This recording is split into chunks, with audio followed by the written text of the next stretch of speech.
ఈ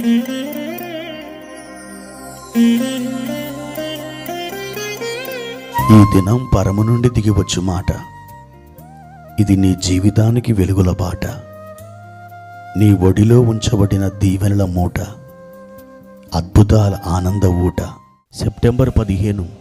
సంవత్సరమంతా మీరు బైబిల్ చదివి ముగించడానికి ఈరోజు మీరు చదవలసిన లేఖన భాగము ఉదయం సామెతలు 22, 23 మరియు 24 అధ్యాయములు.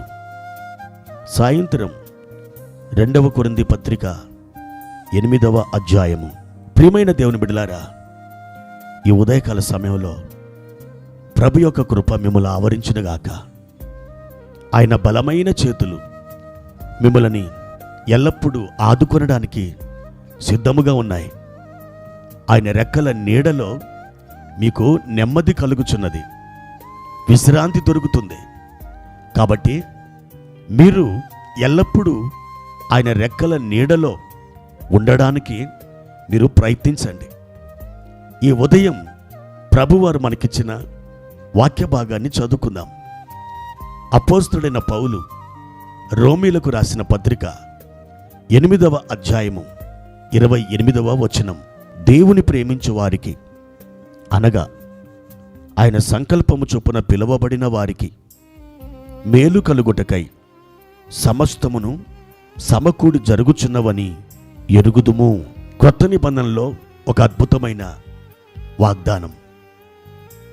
నీవు దేవునిని నమ్మగలిగితే, దేవుని మీద నీవు భారం వేసినట్లయితే, ఆయనే నా నిరీక్షణ, ఆయన మీదనే నా భారం వేస్తున్నాను, ఆయనే నా ఆధారం అని నువ్వు నమ్ముకున్నట్లయితే, నీ జీవితంలో ఏది సంభవించినా, ఏది జరిగినా రోమా 8:28 ప్రకారం నీవు భయపడడానికి వీలు లేదు.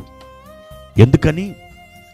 దేవుని ప్రేమించు వారికి, అంటే ఆయన సంకల్పం చొప్పున పిలువబడిన వారికి మేలు కలుగుటకై సమస్తము సమకూడి జరుగుతాయని పరిశుద్ధాత్మ దేవుడు సెలవిస్తున్నాడు.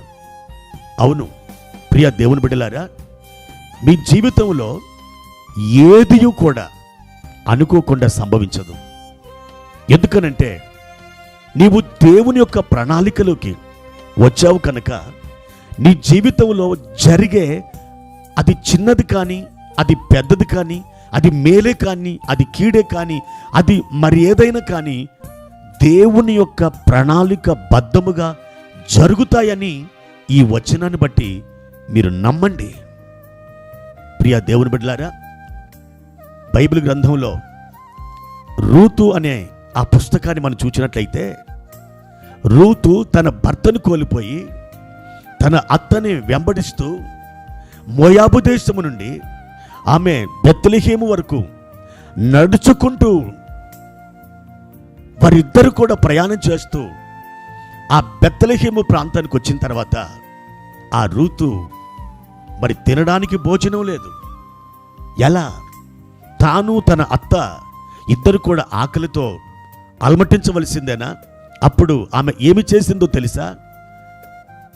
ఒక గోనె సంచి తీసుకొని ఆమె పొలానికి వెళ్ళి పరిగ ఏరుకోవడానికి ఆమె ఆ రోజు బయలుదేరి వెళ్ళింది.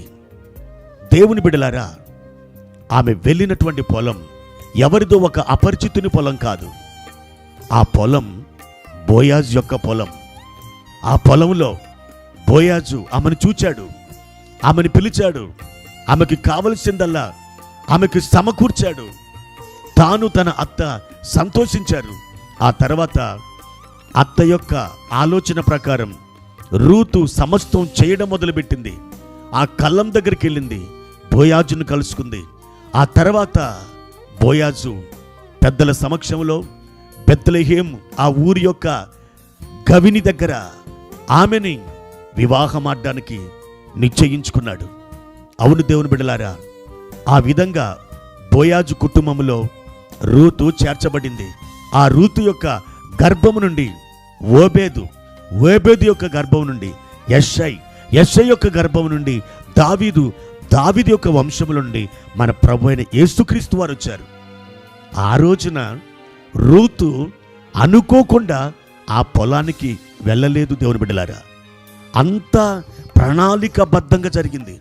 మీ జీవితంలో కూడా మేలు కలగడానికి దేవుడు ప్రణాళికాబద్ధంగా మీ జీవితంలో పనిచేస్తున్నాడు.